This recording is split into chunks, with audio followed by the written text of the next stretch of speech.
There's a war you're fighting right now, though it's not with fists and not with guns. It's a war of the mind.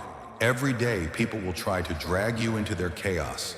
They'll mock you, betray you, push every button they can find just to make you lose control. Why? Because they want to see if they still have power over you. But here's what they don't understand. We don't fight like them. We don't waste our breath on petty arguments. We don't trade insults hoping to feel superior. Real strength isn't loud, it's silent. It's in the man who walks away without a word, in the one who chooses action over reaction. Because the moment you start reacting to every jab, every betrayal, you're no longer in control. They are. So ask yourself this: are you fighting to prove something to them? Or are you mastering yourself so they can't touch you at all? Most people are emotional puppets. Say the right insult and they snap.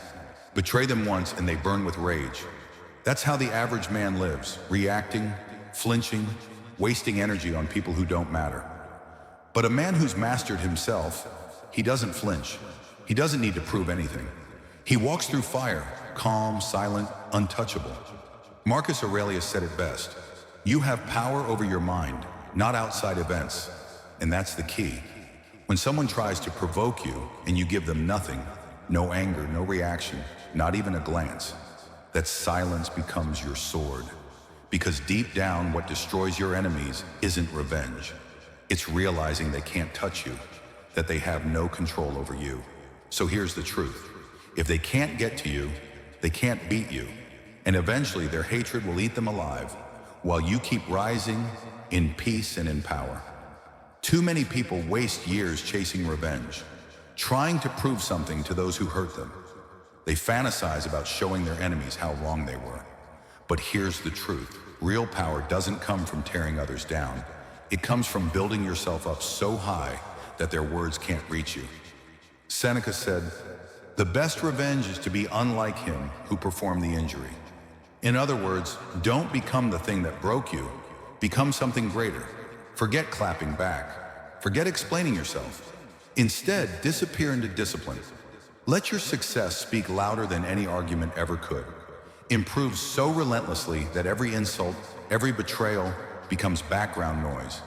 Because when you move in silence and grow in the dark, one day they'll look up and you'll be so far ahead, they'll realize they never had a chance to stop you. That's not revenge. That's evolution. Your enemies won't always attack you with fists. They'll use words, subtle jabs, backhanded insults. They'll find your weak spots, then press hard. Why? Because they know if they can get under your skin, they win. But here's what they fear most: a man who won't break. A man who hears the noise but stays calm. Epictetus once said, "Any person capable of angering you becomes your master." That's a hard truth, because the moment you let someone else control your emotions, you've handed them the reins to your life. Think about it. How often have you looked back and regretted a reaction? Not the insult, but the way you let it shake you. Now imagine this instead. Someone tries to provoke you, and you smile. You don't flinch. You don't respond. You just walk past them unbothered. That silence, that calm, that's power.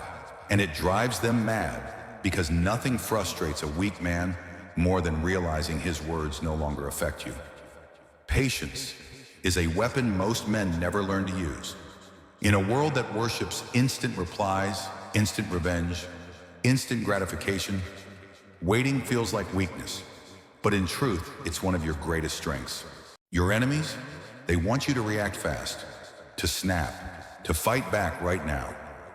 Because the second you do, they know they've pulled you into their game. But Marcus Aurelius wrote, "Time is like a river. What is now in front of you will soon be gone." And he was right. When you choose patience over pride, time becomes your ally. You stop fighting battles that don't need to be fought. You let the chaos expose itself. You give fools enough rope, and they hang themselves, no effort needed.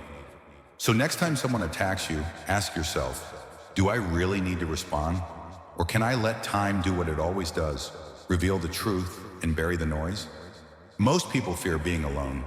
They chase validation, even from the very people who hurt them. They explain, defend, justify, all because silence feels like weakness. But solitude, true solitude, is a forge. It's where strong minds are built and weak attachments are broken. Seneca once said, "Associate with those who will make a better man of you.